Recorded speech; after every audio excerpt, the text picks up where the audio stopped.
नमस्कार, स्वागत है देवभूमि टुडे चैनल पर। तो अभी मौजूद हुए हैं आपके सामने हिमाचल प्रदेश की सुबह की ताज़ा खबरों के साथ। तो इससे पहले खबरों को विस्तार से जाने आपसे निवेदन है, चैनल को आप जरूर सब्सक्राइब करें। तो पेश यहाँ सुबह के मुख्य समाचार।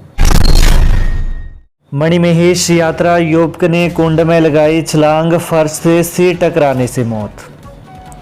मणिमहेश यात्रा के दौरान भरमाणी माता के कुंड में डाइव लगाकर स्नान करने वाले युवक को जान गंवानी पड़ी। युवक ने पानी की गहराई मापे बिना कुंड में छलांग लगा दी।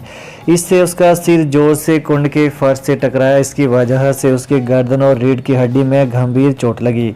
इस चोट के चलते वह बेसुध हो गया। श्रद्धालुओं ने कुंड से उसे निकाला, उसे भरमौर अस्पताल लाया गया। यहाँ से उसे मेडिकल कॉलेज चंबा भेज दिया गया। मेडिकल कॉलेज में सीटी स्कैन नहीं होने के कारण उसे रेफर कर दिया गया। परिजन उसे चंडीगढ़ ले गए। यहाँ उपचार के दौरान उसने दम तोड़ दिया। परिजनों ने इस मामले को लेकर पुलिस में हालांकि कोई शिकायत दर्ज नहीं करवाई है, लेकिन इस घटना में कहीं न कहीं स्थानीय प्रशासन की भी लापरवाही नजर आ रही है। यदि कुंड में पानी की गहराई के बारे में लिखा होता या कुंड में डाइव नहीं लगाने की चेतावनी अंकित की गई होती तो शायद उस युवक की जान बच जाती। वहीं मरने वाला युवक शाहपुर का रहने वाला था। स्वच्छ सर्वेक्षण के तहत सोलन जिले की 10 पंचायतों को किया सम्मानित। स्वच्छ सर्वेक्षण ग्रामीण 2023 के तहत उपायुक्त सोलन मनमोहन शर्मा ने आज जिले की 10 पंचायतों को जिला एवं खंड स्तर पर पुरस्कृत किया।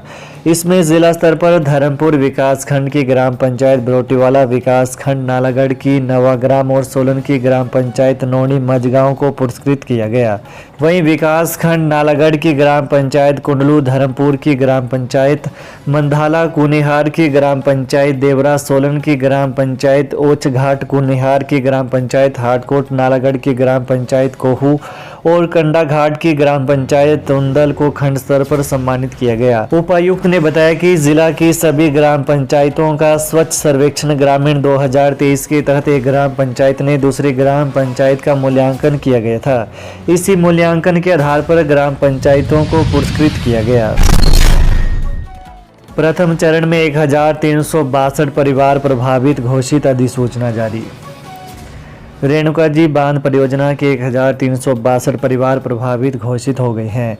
जिला समाहर्ता सिरमौर ने इसकी अधिसूचना जारी कर दी है। अधिसूचना के अनुसार रेणुका जी बांध प्रभावित परियोजना के तहत रखे कुल 1408 प्रस्तावित परिवारों में से 1362 परिवारों को मुख्य परियोजना प्रभावित परिवार घोषित किया गया है। सीपीएस की नियुक्तियों को चुनौती देने वाली याचिकाओं की सुनवाई 3 अक्टूबर को। सीपीएस की नियुक्तियों को चुनौती देने वाली याचिकाओं की सुनवाई 3 अक्टूबर को होगी। आज न्यायाधीश विवेक सिंह ठाकुर और न्यायाधीश बीसी नेगी की खंडपीठ के समक्ष सरकार ने याचिका की गुणवत्ता पर सवाल उठाया है। अदालत में दलील दी गई है कि सभी याचिकाएं हाईकोर्ट के नियमों के अनुसार दायर नहीं की हैं। वहीं याचिकाकर्ता उन्नाव से विधायक सतपाल सिंह सत्ती और 11 अन्य विधायकों ने मामले के अंतिम निपटारे तक सभी सीपीएस को काम करने से रोकने के आदेशों की मांग की थी। पंजाब, चंडीगढ़ व हरियाणा की टैक्सी यूनियनों ने परवाणू में किया प्रदर्शन। प्रदेश सरकार द्वारा बाहरी राज्यों की टेम्पो ट्रैवलर व टैक्सियों से टैक्स वसूल करने पर टैक्सी यूनियनों ने परवाणू बैरियर पर प्रदर्शन किया। यूनियन ने चेतावनी दी कि हिमाचल सरकार ने कथित अवैध टैक्स की वसूली बंद नहीं की तो प्रदेश के बॉर्डर को सील कर देंगे। परवाणू बैरियर पर पंजाब, हरियाणा व चंडीगढ़ टैक्सी यूनियन के ऑपरेटरों ने प्रदेश सरकार के खिलाफ नारेबाजी की। वहीं यह सभी ऑपरेटर टेम्पो ट्रैवलर व कारें लेकर आए हुए थे, जिन्हें नेशनल हाईवे के किनारे पर गाड़ियों को खड़ा किया हुआ था।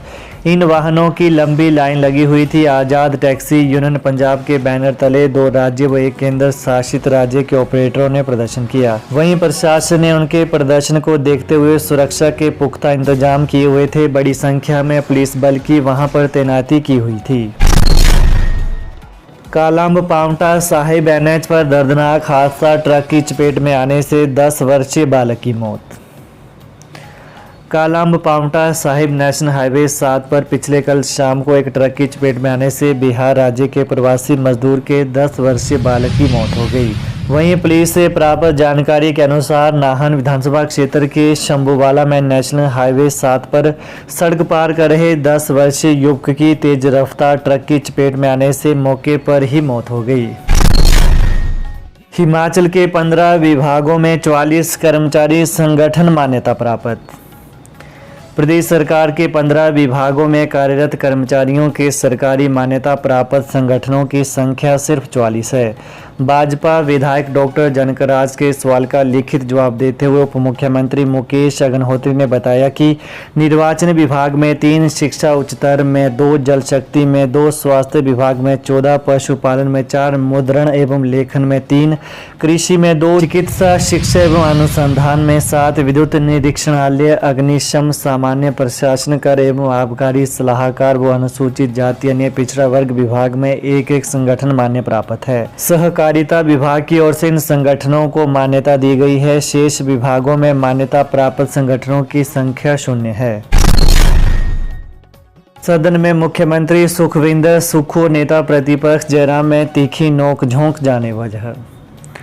मुख्यमंत्री सुखविंदर सिंह सुक्खू ने नेता प्रतिपक्ष जयराम ठाकुर पर निशाना साधते हुए कहा कि हमारे साथ राहत पैकेज मांगने दिल्ली चलो, हौसला नहीं है तो हमसे लो, अधिकार लेने के लिए डरो मत। सदन में सीएम सुक्खू ने जयराम पर निशाना साधते हुए कहा कि आप सीधे बोलें कि हमें दिल्ली जाने से डर लगता है। हम बात नहीं कर सकते जब तक विशेष पैकेज नहीं आया तो कोई केंद्रीय सहायता नहीं मिली। हम अपने स्तर पर पैकेज देंगे। आपका दायित्व है कि केंद्र से विशेष पैकेज मांगे। आप डबल इंजन सरकार की बात करते थे। यह आपदा भुज, भूकंप, केदारनाथ आपदा और जोशीमठ त्रासदी से भी बड़ी है। सुक्खू ने कहा कि इन्हीं की तर्ज पर हिमाचल की इस आपदा को राष्ट्रीय आपदा घोषित किया जाना चाहिए। विपक्ष सदन में लौटा तो बोले कि अच्छा हुआ कि भाजपा विधायक प्रस्ताव पेश करने के समय आ गए। मुख्यमंत्री ने इसके बाद सदन में हिमाचल प्रदेश की त्रासदी को राष्ट्रीय आपदा घोषित करने की सिफारिश में प्रस्ताव रखा। सीएम ने कहा कि नेता प्रतिपक्ष का यह कहना सही नहीं है कि मानसून को लेकर पहले बैठक नहीं हुई जबकि यह जून में हो चुकी थी। अंतर्राज्यीय सेक्स रैकेट का भंडाफोड़, आरोपी गिरफ्तार। पुलिस ने अंतर्राज्यीय सेक्स रैकेट का भंडाफोड़ करने में सफलता हासिल की है। इस उच्च जोखिम वाले ऑपरेशन ने नापाक व्यापार को उजागर किया और कई प्रमुख लोगों की गिरफ्तारी हुई है।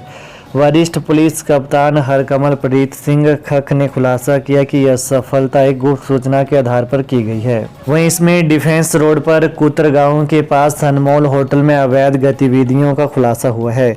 इस अवैध प्रतिष्ठान के संचालकों के रूप में हिमाचल प्रदेश के डलहौजी निवासी सुभाष चौहान और उसके साथी विपिन की पहचान की गई, जो वित्तीय लाभ के लिए कमजोर महिलाओं को झूठे बहाने देकर अपने जाल में फंसाते थे। वहीं निर्णायक कार्रवाई करने के लिए 2 विशेष पुलिस टीमों को तुरंत तैनात किया गया।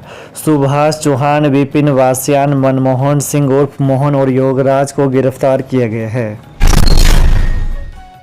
सीएम सुक्खू बोले, केंद्र कुछ दे या न दे, 26 सितंबर को राहत पैकेज लाएगी प्रदेश सरकार। मुख्यमंत्री सुखविंदर सिंह सुक्खू ने कहा कि केंद्र सरकार कुछ दे या न दे, प्रदेश सरकार आपदा प्रभावित परिवारों के लिए 26 या 27 सितंबर को राहत पैकेज लेकर आ रही है। राजस्व मंत्री जगत सिंह नेगी राहत पैकेज का प्रस्ताव तैयार कर रहे हैं। मुख्यमंत्री ने पिछले कल विधानसभा में यह घोषणा की। राष्ट्रीय आपदा घोषित करने के प्रस्ताव पर चर्चा के दौरान मुख्यमंत्री ने कहा कि आपदा से अब तक जो भी नुकसान हुआ है राज्य सरकार इसकी भरपाई करेगा। तो यह है सुबह के मुख्य समाचार। तो प्रदेश की ताज़ा खबरों को पाने के लिए देवभूमि टुडे चैनल को जरूर सब्सक्राइब करें। धन्यवाद।